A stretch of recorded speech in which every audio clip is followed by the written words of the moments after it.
Alright everyone, welcome back to another video. Last time we left off with the Chinese are pushed back. We're now on to the Americans close in on Cherbourg. June 20th, 1944. Hard fighting for a valuable port. The decisive breakthrough that turned the tide of battle in the Cherbourg area came on the 20th when the 9th Division smashed across the base of the peninsula, trapping the Germans at the Cherbourg end. Each foot of ground had to be fought, for the German resistance was fanatical.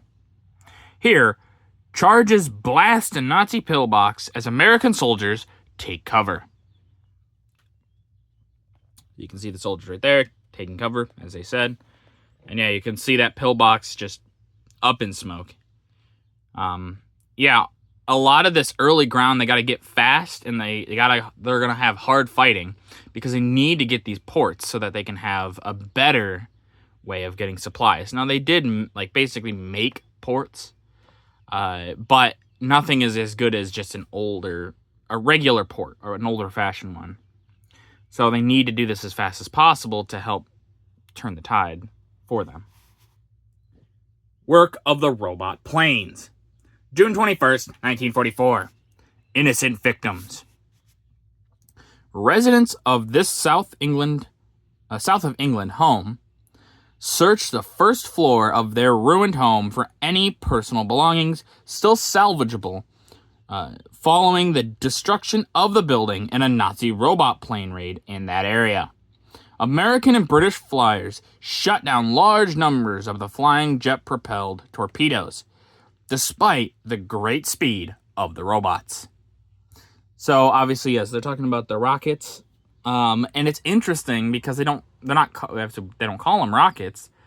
It's interesting to think because this is an older book. It was released around the time the end of the war, so it's kind of neat in a way looking back. They call them flying torpedoes or robot planes, things like that. Whereas we would have just called them, or we would call them just rockets, because that's what they were. So, interesting.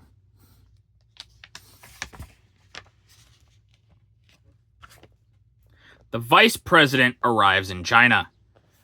June 21st, 1944. Mission to China. Vice President Henry A. Wallace flew to Asia by way of Alaska during the last week of May as an ambassador of goodwill and as a fact finder for the president. The vice president took along some hybrid corn seeds that he had developed and some agriculture motion pictures. Best of all, he carried the prestige of his office, which made his visit an event of importance in Chinese eyes and a boost to their morale. In the picture above, he is shown with Generalissimo Chiang Kai-shek and Madame Chiang, that just before an official banquet in his honor at Chongqing. While at the left, he enjoys America's tradition favorite, pie and a coffee, at the Red Cross Club in Chongqing with Brigadier General Benjamin Ferris and a Red Cross worker. So yeah, obviously it is important for many people. Obviously, if the vice president does show up, he has an important office. Kind of. It's more nowadays. Even at the time of this, it was a little bit more important. At one point, the vice president was kind of not seen that way at all, especially close to this time. Vice president was seen as someone you just kind of put there to shut up. It does change, and it's changed kind of by this time as well, mostly because of Theodore Roosevelt, funnily enough. But yeah, it is still important that he's there. It shows that America is not just giving up. They're sending people of importance. Berlin gets its heaviest going over. June 21st, 1944. The Allies retain control of the air. With the invasion going well, British and American heavy bombers were able to resume their strategic bombing of Germany on a vast scale. And on the first day of summer, 2,000 American planes gave Berlin its heaviest daylight battering. In the picture, top, flying fortresses head for the German capital. Below shows how Greater Berlin looked to the U.S. Sky Armada. So yeah, it's nice to see the Sky Fortresses in midair. Sky Fortresses, in my opinion, are one of the coolest planes, especially at this time. Like, they're just so cool. And then, yeah, here we can see their aerial picture of Berlin from above, how they would have seen it when they were dropping the bombs on it. Interesting little tidbit. We're not obviously there yet. We're still quite a way off from the bombings of Hiroshima and Nagasaki. But if there's a lot of people that say, oh, well, if Germany did this and survived this long in the war, they would have won. There's one small problem with that theory. And the one problem is that the plan between America, Britain, and the Soviet Union was Germany first. That was, or Europe first, or I think it was the policy. It was either Germany or Europe in general first. So there were plans. I can't remember what they were called, and I'd have to look them up, and I'll put them maybe in the comments or something. Or if somebody wants to highlight in the comments, I'll pin it. But there were plans to drop the bomb on Berlin. So there's a good chance that no, Germany wouldn't have won because the bombs would have just been dropped on them instead. And then more bombs would have been dropped on Japan as well. So, interesting little tidbit, and also kind of disproves all that. Germany was never going to win this war. The bomb was intended for them, and it just so happened that they used it on Japan instead. As the Canadians fought for Caen. June 22nd, 1944. The old and the new in Normandy. Canadians move forward in a solid convoy, passing wrecked German equipment on the side of the road.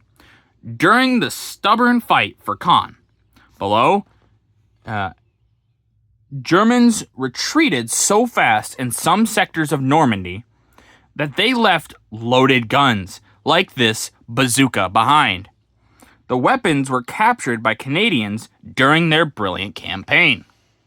So yeah, you can see the wrecked equipment up here. Not being very useful, obviously. And yeah, running away so fast, they left a loaded gun, like a Panzerkrieg. I believe this is called a Panzerkrieg. Correct me if I'm wrong about that, but yeah, famously, got the big front shield, things like that. But yeah, a bazooka. That's what it is, more or less. Not more or less. That's what it is. It's a bazooka. But yeah, that's kind of not good to leave behind your loaded bazooka. Just saying. The Red Army strikes from the east. June 23rd, 1944. Russians on the move. On Friday, June 23rd, Moscow announced a new offensive in the center of the long Russo-German battlefront. The blow fell in Vitebsk region, along the most direct route from Moscow to Berlin, 750 miles away from the advancing Soviet troops. The Allied pincers were tightening on Germany. The pictures show Russian troops in the Vitebsk sector. I know I'm pronouncing that very wrong. I apologize. But yeah, you can see right there with the Papasha, Soviet troops with the Papasha, and then them moving up once again with more Papashas. And some, I believe, I think that's a Mosin. Kind of looks like it. But yeah, so yeah, the Soviets are moving quick, and I've noticed a lack in this book. So they've talked a lot about the American or even the British commanders, and Chinese as well. One thing I've noticed they haven't really talked about is the Soviet commanders as much. They've talked about maybe like a name once or twice, but not very much. which is weird because the Soviets remember their overall commander pretty well for this, and he was very well rewarded afterwards. So it's odd that they don't bring him up very much, but with that, that's going to do it for this video. If you guys liked the video, leave a like. If you didn't, leave a comment. Tell me what I can improve on. I always appreciate your feedback. And as always, subscribe. It really does help out the channel. Thank you.